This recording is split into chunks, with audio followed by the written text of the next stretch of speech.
अस्सलाम वालेकुम बच्चों, उम्मीद है कि आप सब खैर खैरियत से होंगे और अपनी लाइफ को एंजॉय कर रहे होंगे और पढ़ रहे होंगे।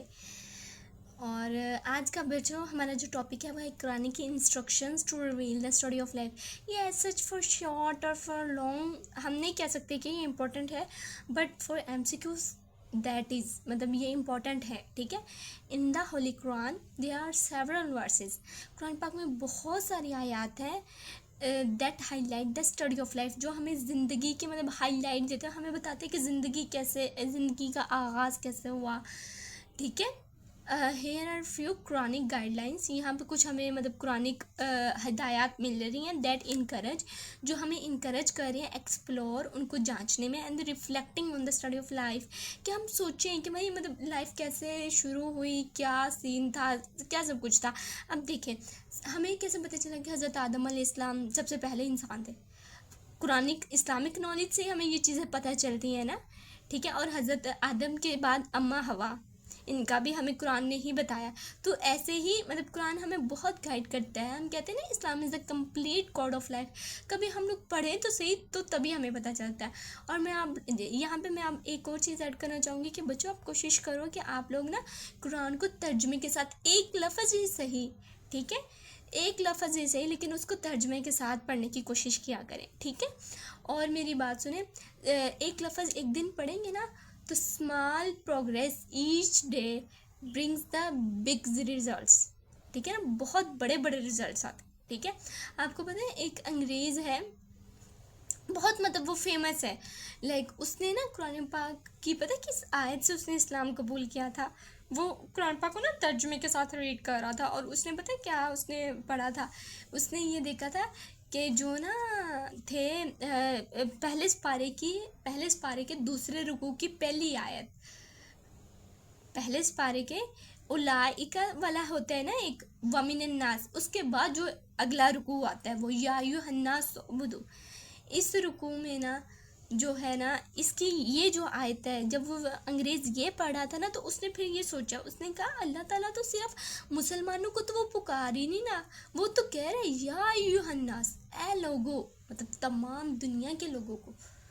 तो उसको ये चीज़ उसको ना इंस्पायर किया, उसको मुतासर किया इस चीज़ ने, और उसने इस्लाम कबूल कर लिया कि इस्लाम तो एक ऐसा दीन है मतलब लाइक जो सबके लिए, जो स्पेसिफिक, ऐसा तो नहीं है कि सिर्फ मुसलमानों के लिए। ठीक है ना, तो कभी कोशिश करें कि कुरान पाक को पढ़ें। और यहाँ पे मैं एक और बात ऐड करना चाहूँगी, जो आप अगर चाहें तो आप अपने इस्लामियात में भी ऐड कर सकते हैं, कि एक दफ़ा ना बहुत सारे क्रिश्चियंस, बहुत सारे लोग इकट्ठे हुए, वो ये कहते हैं कि मुसलमान ये कहते हैं कि भाई हमारी किताब में कोई रद्दोबदल नहीं है, कोई ज़ेर ज़बर का भी कोई मतलब फ़र्क नहीं है। तो आज देखिए तो सही, क्योंकि ये जो अंजील है, ज़बूर है, तौरात, ये वहाँ तब के लोगों ने ना अपने वक्त और हालात के मुताबिक रद्दोबदल कर दिए थे। उनके जो बड़े बड़े उलमा थे, उनके जो बड़े बड़े लोग थे ना, उनका दीनी इल्म रखने वाले, उन्होंने ना उनमें रद्दोबदल कर दिया था। लेकिन इस कुरान पाक की एक वाहिद ऐसी किताब है दुनिया में जिसमें आज तक कोई रद्दोबदल नहीं आ सका। अच्छा, वो सारे रहनुमा इकट्ठे हुए, सारे वो जो भी मुफक्कर थे, वो जो भी मतलब आलम थे, वो इकट्ठे हुए, वो कहते आज हमने मुसलमानों की, लेकिन वो थे बेदीन आलम, मतलब कोई और दीन के आलम थे, मतलब हमारे दीन के नहीं थे, बेदीन नहीं, सॉरी, मतलब किसी और दीन के आलम थे। ठीक है, वो लोग इकट्ठे हुए और वो फैल गए, मतलब दुनिया के कोनों में फैल गए, और उन्होंने हर कोने से कुरान पाक स्टडी किया। ठीक है, और आपको पता है उनको क्या शॉकिंग बात मिली, उनको सबसे बड़ी शॉकिंग बात ये लगी कि किसी भी नुस्खे में, किसी भी किताबी शक्ल के कुरान पाक में, किसी भी सफ़े में एक लफ्ज़ का डिफरेंस नहीं नज़र आया उन्हें एक, और यही कुरान पाक का मौजज़ा है। ठीक है, और कुरान पाक हमें बहुत इनकरेज करता है, बहुत हमें गाइड करता है। मैं इसीलिए फिर मैं ये बात करना चाहूँगी कि बेटे कोशिश करो कि आप सब, बल्कि हम सब कुरान पाक के एक लफ्ज़ को तर्जुमे के साथ पढ़ने की कोशिश करें। ठीक है ना, चलें अब हम अपनी आयत पढ़ते हैं। वजअलना मिनल माइ कुल्ला शैइन हाइश, we made every living thing from water. हमने हर जिंदा चीज़ को, जानदार चीज़ को पानी से पैदा फरमाया। The Quran mentions in multiple versus that all living things were created from water. मतलब बहुत वर्सेस में, बहुत आयात में कुरान ने ये शो किया है कि जो लिविंग थिंग्स है ना वो पानी से बनाई गई। Water is described as a divine blessing from Allah. ये मैं कहती हूँ नाकाबिले बयान नेमत है अल्लाह ताला की तरफ से, ठीक है। The average water content in different organism ranges between 60 to 90%। अब यहाँ पे ये बेटे MCQs हैं, ये आप लोग मार्क कर लें, ठीक है। अच्छा, अब आप देख लें ह्यूमन बॉडी में 70% हमारा वेट वो पानी का ही तो होता है, इसीलिए तो हमारी डिहाइड्रेशन से हमें इतने ज़्यादा मसाइल हो जाते हैं। बेटे आप लोग अपनी हेल्थ का लाजमी ख्याल रखें। स्टडी है, स्टडी बहुत इंपॉर्टेंट है, लेकिन बच्चों, मेरे बच्चों, प्यारे बच्चों, आप लोगों ने अपनी हेल्थ का लाजमी ख्याल रखना है। टाइम पे खाना खाए, पानी शानी पिए, हल्का फुल्का खाते हैं नहीं, ठीक है, ताकि आप लोग देखें एक सेहतमंद दिमाग एक सेहतमंद जिस्म में होता है। समटाइम्स अगर हमारी सेहत अच्छी हो ना तो हमारा दिमाग वहाँ पे काम कर रहा होता है जहाँ पे सब जवाब दे चुके होते हैं, आपने अक्सर देखा होगा, ठीक है ना। तो आप कोशिश करें अपनी डाइट को बेहतर करें, ठीक है बच्चों। The above verse hints at the common origin of all living things in water. जो हमें अबव हमारी जो आयत है वो हमें ये बता रही है, क्लू दे रही है कि हमारा कॉमन ओरिजिन क्या है, वाटर। खलक़ल इंसान मिन सल्सालिन कल फ़ख़्वार, ये हमारी अगली आयत है, ये सूरह रहमान की आयत है, आप लोगों ने बहुत सुनी भी हो सकती है। He made man from clay like the potter, खड़कती मिट्टी, मतलब लाइक बड़ी अच्छी मिट्टी से अल्लाह ताला ने हमें पैदा फरमाया, ठीक है। ये देखिए सूरह रहमान है, verse number 14। By the hints, इन तमाम क्लू से, इन तमाम हिंट से, given in both these verses, जो इन दोनों आयात में दिए गए, we can find the events that occurred in the creation of human beings. हम वो इवेंट्स मतलब लाइक कर लेते हैं जो हमें मतलब हमें पता चल जाता है कि एक ह्यूमन बींग की क्रिएशन कैसे हुई, एक इंसान कैसे बने।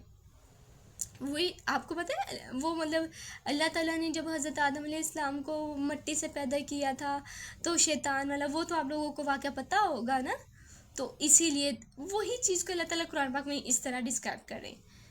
We are advise to think over the possible ways, हमें ये मतलब हमें ये नसीहत की जाती है कि हम सोचें पॉसिबल वेज, मुमकिना तरीक़ों, through which events might have occur, मतलब जिस तरह से ये सारे प्रोसेसेस, ये सारे मराहल हो सकते, ठीक है।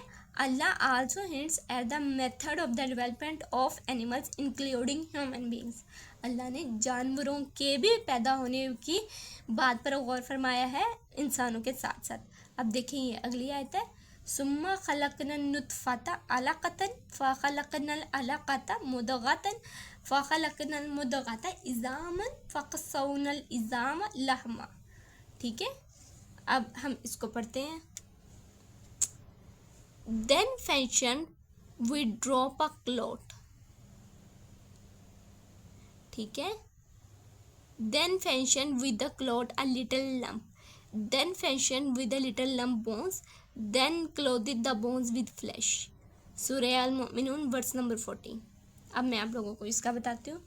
देखें ये जो अरबी है ना, अरबी, इसमें जो अलाका लिखा हुआ है उसका मतलब होता है जमा हुआ खून, ठीक है। और ये जो मुदगतन लिखा हुआ है इसको कहते हैं गोश्त की बोटी, ठीक है, कि हमने जमाए हुए खून से लूथड़ा बनाया, ठीक है। और उसके बाद उससे हमने मतलब गोश्त एक मतलब बनाया, ठीक है।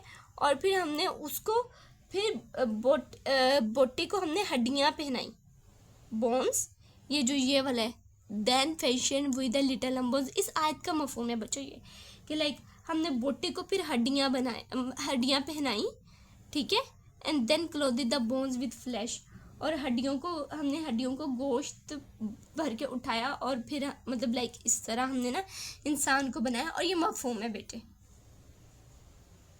वो है नहीं सूरह अलग की, इकरा पर अपने रब के नाम जिसने इंसान को जमे हुए खून से पैदा फरमाया, वही चीज़ यहाँ पे जिक्र हो रही है कि अल्लाह ताला कह रहे हैं पहले जमा हुआ खून था, फिर गोश्त मतलब लिटिल लम्प उसका बना, लूथड़ा बना, देन फिर हमने गोश्त, फिर हमने हड्डियाँ, फिर हड्डियों को हमने कवर अप किया, गोश्त को हमने कवर अप किया हड्डियों के साथ, ठीक है ना।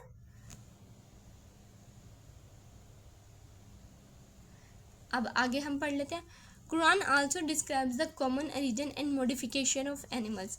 जो कुरान है ना उसने मॉडिफिकेशन ऑफ एनिमल्स और कॉमन ओरिजिन को भी डिस्क्राइब किया है। अब आयत है, वल्लाहु खलक़ कुल्ला दाब्बतिन मिन माइन फ़मिनहुम मन यमशी अला बत्निही व मिनहुम मन यमशी अला रिजलैनि व मिनहुम मन यमशी अला अर्बा यखलुकुल्लाहु मा यशा इन्नल्लाहा अला कुल्ली शैइन कदीर। Allah had created every animal from water. इस आयत का मफहूम भी यही है कि हर मतलब अल्लाह ताला ने हर जानवर को पानी से पैदा फरमाया।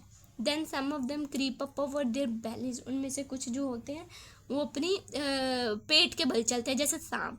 Other walks on the two legs, कुछ होते हैं जो दो टांगों पर जैसे शुतुरमुर्ग। एंड अदर्स ऑन फोर, और जो होते हैं चार पर भैंस वगैरह। Allah creates what he pleases, Allah बनाता है जो उसे खुशी देता है। Surely Allah is most capable of everything, Allah हर चीज़ पर कादिर है। इन अल्लाह अला कुल्ली शैइन कदीर, बेशक अल्लाह हर चीज़ पर कादिर है। सूरह अल-नूर है, वर्स नंबर 45 है। ठीक है, अब इसके बाद वो बता रहे हैं मज़ीद इसी को कि this verse explains that Allah created every early life in water fishes. मतलब लाइक अल्लाह ताला ने जो अर्ली लाइफ है वो वाटर में जैसे फिशेस की होती है वाटर में। एंड जो सबसे पहले अल्लाह ताला ने मतलब जिंदगियां बनाई वो पानी में बनाई। ठीक है, और उसके बाद अब देखें यहाँ पे अल्लाह ताला कह रहे हैं, मतलब ये वर्स हमें डिस्क्राइब कर रही है कि this verse explains that Allah created every life in water, कि अल्लाह ने मतलब लाइक हर सबसे पहली जो ज़िंदगी है वो पानी मतलब मछलियों को बनाया। Then animals with limbs were evolved, और फिर टांगों के साथ मतलब हाथ पाँव के साथ जो होते हैं वो इवॉल्व होना शुरू हो गए और आना शुरू हो गए। ठीक है, among such animals some were created, और उनमें से कुछ एनिमल्स ऐसे create who creep up over their valleys, जो अपने पेट के बल रेंगते थे। And then some were created who work on two legs and some on four. वही आयत का जो तर्जुमा है उसी को यहाँ पे ना सिंपल वर्ड्स में लिखा हुआ है कि कुछ ऐसे जानवर थे जो पेट के बल रेंगते थे, फिर ऐसे थे जो दो पे चलते थे, फिर ऐसे थे जो चार टांगों पे चलते थे। ठीक है, अब आगे हमारा टॉपिक आ रहा है science as a collaborative field.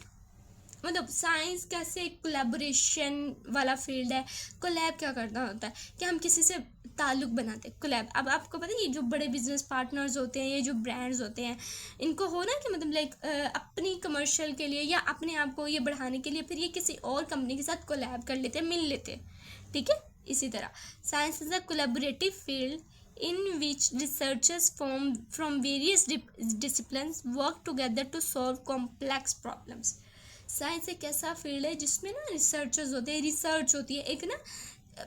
ये आपको पता है ये जो आर्टिकल्स होते हैं, ये जो पेपर्स पब्लिश होते हैं, आप लोग कुछ तो आइडिया होगा, चले मैं आपको बताती हूँ कि ना ये जो रिसर्चर्स होते हैं, ये यूनिवर्सिटी लाइफ में जब आपकी डिग्री होती है ना तो आपको रिसर्च होता है, फिर आप जो जिस बच्चे की रिसर्च सबसे अच्छी होती है ना उसके पेपर पब्लिश होते हैं, फिर देन हमें वहाँ से इंफॉर्मेशन मिल रही होती है। ठीक है, तो ये जो रिसर्चर्स होते हैं डिफरेंट डिसिप्लिन से, इन यहाँ पर डिसिप्लिन का मतलब है डिफरेंट सब्जेक्ट से, डिफरेंट फील्ड्स से वो इकट्ठे काम करते हैं ताकि वो कॉम्प्लेक्स प्रॉब्लम्स को सॉल्व कर सकते हैं। अब देखिए मेरी बात सुने, अब कैंसर है, कैंसर में बहुत सारे ऐसे आईटी एक्सपर्ट्स हैं जो अपनी खिदमात दे रहे हैं ताकि हम कैंसर का इलाज ढूंढ सकें। हालांकि कैंसर है तो एक मेडिकली फील्ड ना, मेडिकली प्रॉब्लम है, बट उसमें आईटी सीएस वाले अपनी दे रहे हैं कि हम कुछ ऐसा करें, हम कोई ऐसी डिवाइस बनाएं, मतलब लाइक कुछ भी ऐसे करें कि हमें कैंसर डायग्नोज हो जाए या कैंसर का इलाज मुमकिन हो सके। ठीक है, अब आगे हम पढ़ रहे हैं interdisciplinary teams can tackle problems more efficiently. जो मतलब ऐसे जो डिफरेंट डिसिप्लिन्स की टीम्स बनी होती है ना, लाइक जैसे मैं आईटी की हूँ, आप में से कोई आगे जाके मेडिकल में होता है, तो जैसे इस तरह हमारी जब टीम बनती है तो वो लोग बड़ी अच्छे से प्रॉब्लम्स को टैकल कर लेते हैं बड़े एफिशिएंटली। और ये जो मैंने बोला है ना कि मैं आईटी की हूँ, ये मैंने एग्जांपल दी। ठीक है बच्चों, by leveraging the strengths and expertise of each discipline. फिर वो एक दूसरे को अपने डिसिप्लिन्स की स्ट्रेंथ्स के बारे में बता रहे होते हैं, फिर वो एक दूसरे को अपने फील्ड के नुकसानात, अपने फील्ड की तफसीलात, अपने फील्ड्स के मतलब एडवांटेजेस, ड्रॉबैक्स के बारे में, प्रोज एंड कॉन्स के बारे में बता रहे होते हैं। ठीक है, it often leads to quicker and sustainable solutions. अब आप लोग सॉरी मैं यहाँ पे थोड़ा सा कर रही हूँ। अब आप लोग बोलेंगे कि प्रोज एंड कॉन्स, बेटा फ़ायदे और नुकसान, ठीक है। ये this is a idiom, it often leads to quicker and the sustainable solutions. ये हमें लेके जाते हैं कि भाई मतलब जल्दी वाले और अच्छे जो चल भी सकें। अब देखिए फॉर एग्जांपल एक इन्वायरमेंटल बायोलॉजी, मतलब लाइक इन्वायरमेंटल हमने पढ़ी थी ना पीछे ब्रांच, जिसमें हम अपने इन्वायरमेंट को डिस्कस करते हैं। 2 मिनट, इकोलॉजी लगा लें। हाँ, लाइक जैसे इकोलॉजी वाला बच्चा है, वो अब फॉर एग्जांपल वो किसी आईटी के साथ, आईटी एक्सपर्ट के साथ मिल जाता है। अब वो दोनों मिलकर एक ऐसी चीज़ बनाएंगे जो हमारे इन्वायरमेंट को, डिवाइस कोई बनाएंगे जिससे हमारे इन्वायरमेंट को फ़ायदा हो। तो वो हो गया ना कि मतलब लाइक वो एक दूसरे को एक्सपर्टीज और वो सारा कुछ बता रहे होते हैं, मिलके वो कुछ बना रहे होते हैं। सस्टेनेबल सॉल्यूशंस मतलब स्मोक का कोई ना कोई सॉल्यूशन निकाल लेते हैं, ठीक है। और वो अच्छे वाले मतलब क्विक जल्दी। Let discuss a few examples of the interdisciplinary collaboration in science. अब हम कुछ एग्जांपल्स हैं जो इंटरडिसिप्लिनरी कोलैबोरेशन को शो कर रही हैं साइंस में, कुछ एग्जांपल्स हैं। हाँ बच्चों, ये यहाँ पे ये फर्स्ट पैराग्राफ कोई इतना इम्पोर्टेंट नहीं था, लेकिन आगे से इम्पोर्टेंट है तो आपको ना आना चाहिए। फर्स्ट है human genome project. The human genome project aim to sequence and map the entire genome. आपको पता है जो ह्यूमन जीनोम प्रोजेक्ट था वो क्या था, उसमें क्या करते थे? उसमें ना उन्होंने ह्यूमन के इंटायर डीएनए को मैप करना था, मतलब पता चलाना था कौन सा क्रोमोसोम किधर है और मतलब किस तरह स्ट्रेंथ, मतलब हर चीज़ को इन्होंने रीड करना था। This project was completed in 2003। 2003 में ये प्रोजेक्ट कंप्लीट हो गया था, ठीक है। It involve researchers from various disciplines. इसमें बहुत सारे रिसर्चर्स आए थे मुख्तलिफ डिसिप्लिन से, इंक्लूडिंग मोलेकुलर बायोलॉजी जिसमें CBH को डिस्कस किया होगा, प्रोटीन्स को डिस्कस किया गया होगा, लिपिड्स को, मतलब जीनोम में उन्होंने हर चीज़ को, जेनेटिक्स जीन्स को स्टडी किया गया, इन्फॉर्मेटिक्स इंफॉर्मेशन वाला, ठीक है, एंड कंप्यूटर साइंस। और कंप्यूटर ज़ाहिर है वो जो DNA को देख रहे हैं जब, तो वो इमेजेस हमारी स्क्रीन पर ही आएंगे ना किसी डिवाइस के, तो इसीलिए कंप्यूटर साइंस।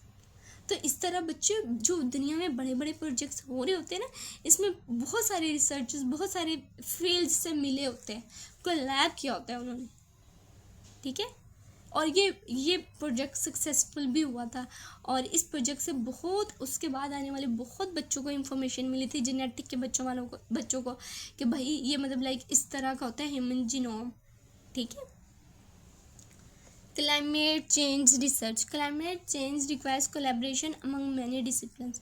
वही जो मैंने आपको अभी एग्जांपल दी थी कि इकोलॉजी में अगर फॉर एग्जांपल स्मोग हमें मिलती है तो लाइक उसमें such as atmospheric science, ecology, economics and sociology. तो इसमें भी ये लोग अब देख लें, एक बाकायदा एक फील्ड है, एक ब्रांच है एटमॉस्फेरिक साइंस, ठीक है। और ये सब लोग आपस में मिलते हैं। इकोनॉमिक वाला कहता है कि भाई इस मौसम में इस तरह की फसल होनी चाहिए, फिर हमारी क्लाइमेट चेंज होगी। सोशियोलॉजी वाला कहता है किस तरह कोलैब करना है, सोशल किस तरह होना है, लोगों से बात किस तरह करनी है, लोगों को अवेयरनेस किस तरह देनी है। इकोलॉजी वाला बताता है कि भाई ये इश्यूज़ हैं, अब इनको करना है। एटमॉस्फेरिक वाला अपने फील्ड से रिलेटेड बताएगा कि भाई हमारे फील्ड में ये है कि एटमॉस्फेयर अगर ख़राब हो गया तो इस तरह इसको सेटल, इस तरह इसको सही कर सकते।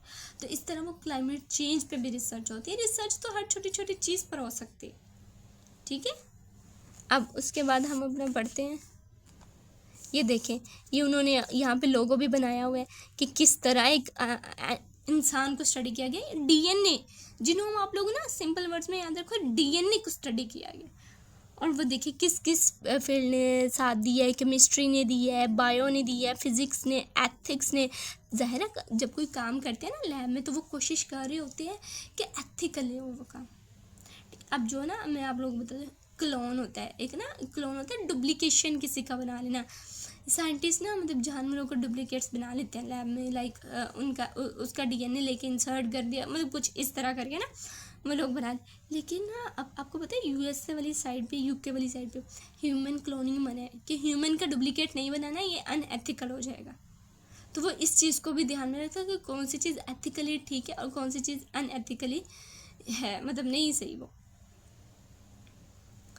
और इंफॉर्मेशंस मतलब लाइक जो हमें देते हैं इंफॉर्मेशन। और आप कोशिश करेंगे जब आपको ये वाला शॉर्ट क्वेश्चन है ना तो आप साथ ये फिगर भी बना दे। और इंजीनियरिंग ज़ाहिर है, इंजीनियरिंग में वो कंप्यूटर इंजीनियर भी हो सकता है, वो सॉफ्टवेयर इंजीनियर, वो मतलब कुछ भी हो सकता है। ज़ाहिर है उन्होंने चीज़ों को रीड आउट करना है, लैब्स को सब कुछ करना है।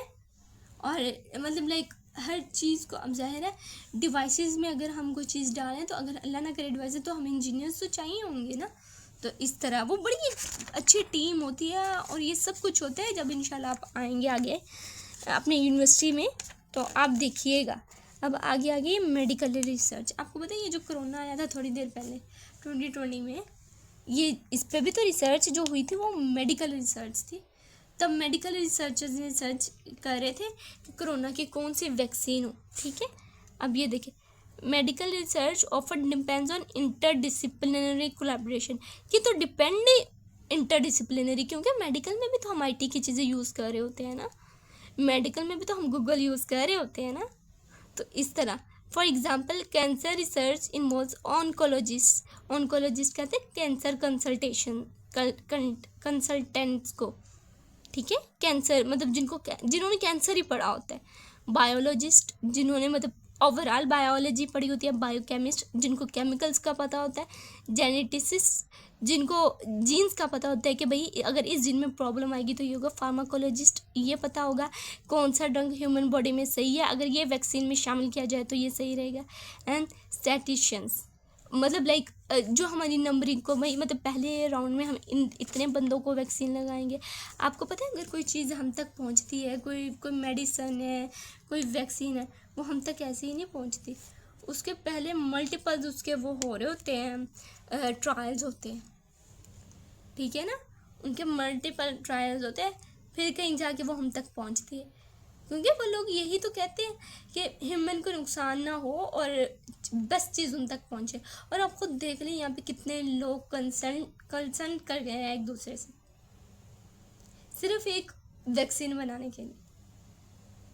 तो लिहाजा जब चीज़ कोई साइंटिस्ट इजाद करते हैं ना तो वो ये नहीं होता वो अकेला होता, उसके साथ बहुत और सारे फील्ड्स के बंदे होते हैं।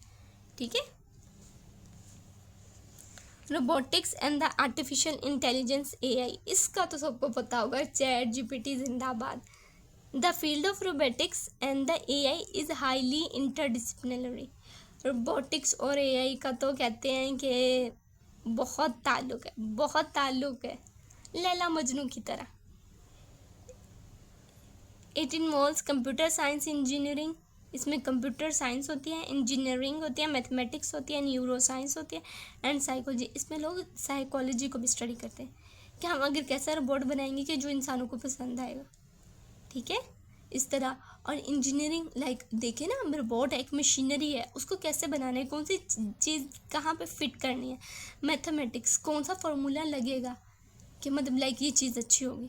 न्यूरो साइंस, अब देखिए रोबोट ने भी तो आंसर करना होता है ना, तो उसके अंदर भी तो कोई ना कोई इंसर्ट करना पड़ता है ना ताकि वो हर बात का जवाब दे सके। This collaboration has led to the significant advancements in robotic systems. ये रोबोटिक सिस्टम में हाईली मतलब एडवांसमेंट लेके आई है ये कोलैबोरेशन। ऑटोनोमस व्हीकल्स, खुद मुख्तार गाड़ियाँ कि मतलब लाइक जिनको ड्राइवर्स की ज़रूरत नहीं पड़ती, जो खुद ही चलती हैं। ठीक है, मशीन लर्निंग एमएल मतलब जो बच्चे मशीन लर्निंग पढ़ते हैं उसमें लाइक मशीन लर्निंग भी यही होती है नई चीज़ों को ईजाद करना। अब ये जो चैट जीपीटी के फाउंडर्स होते हैं ये सब कुछ यही तो चीज़ें कर रहे होते हैं ना, इन्हीं में उनको ग्रुप होती है। एंड नेचुरल लैंग्वेज प्रोसेसिंग, और ये लैंग्वेज प्रोसेसिंग में भी करते हैं ताकि अगर रोबोट को बोलना सिखाना है या मतलब रोबोट के अंदर कोई ऐसी हमने लैंग्वेज फिट करनी है कि लाइक रोबोट इसी लैंग्वेज, तो उसके लिए भी तो एक प्रोफिशिएंसी होनी चाहिए ना, तो इसीलिए। ठीक है, ये देखिए ये इमेज बना हुआ है रोबोटिक्स एंड आर्टिफिशियल। अब देखिए अब रोबोट को कैसे पता है कि उसके मुंह पे हाथ रखें, उसको इस तरह की इंस्ट्रक्शंस दी हुई है ना न्यूरोलॉजिस्ट ने न्यूरो साइंस के ज़रिए। अब देखें, अब हमारा आ जाता है space exploration. Organizations like NASA and the International Space Stations involve scientists from various fields including astrophysics, planetary science, engineering, biology, and medicine.